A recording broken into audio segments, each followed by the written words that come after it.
ప్రియ సహోదరులారా, స్నేహితులారా, మీ అందరికీ వందనాలు. ఈ దినం దేవుని వాక్యము యోబు గ్రంథము 1వ అధ్యాయము 1, 3, 5 వచనములు. ఊజు దేశమునందు యోబు అను ఒక మనుష్యుడుండెను.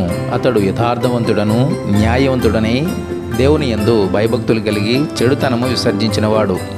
అతనికి 7,000 గొర్రెలను, 3,000 ఒంటెలను, 500 జతల ఎడ్లను, 500 ఆడుగాడులను కలిగి బహుమంది పనివారును అతనికి ఆస్తిగా నుండెను. గనుక తూర్పు దిక్కు జనులందరిలో అతడే గొప్పవాడుగా ఉండెను. వారి విందు దినములు పూర్తిగాగా యోబు తన కుమారులు పాపం చేసి తమ హృదయములో దేవుని దూషించరేమో అని వారిని పిలవనంపించి వారిని పవిత్రపరిచి అరుణోదయములు లేచి వారిలో ఒక్కొక్కరి నిమిత్తమై దహన బలి అర్పించుచూ వచ్చెను. యోబు నిత్యము అలాగూ చేయుచుండెను.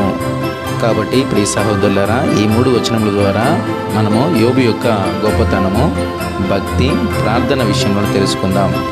యోబు బహుమంది పనివారు కలవాడై తూర్పు దిక్కు జనులందరిలో గొప్పవాడిగా ఉన్నప్పటికీ ఆయన తన యథార్థతను, న్యాయాన్ని విడిచిపెట్టకుండా దేవుని యందు భయభక్తులు కలిగి తను చెడుతనమును విసర్జిస్తూ నిత్యము అరుణోదయమున లేస్తూ అనగా ఉదయాన్నే లేస్తూ తన కుమారుల్లో ఒక్కొక్కని కొరకు దహన బలిని అనగా ప్రార్థనను దేవునికి అర్పించేవాడు.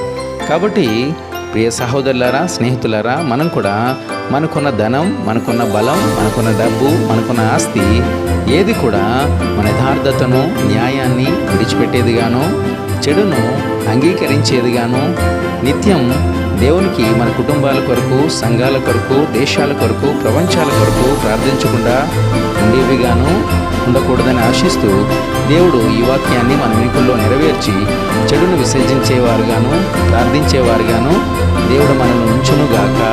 ఆమేన్. ఈ వాక్యం మీ హృదయములకు తాకితే లైక్ చేసి, షేర్ చేసి, సబ్స్క్రైబ్ చేయండి. Thank you.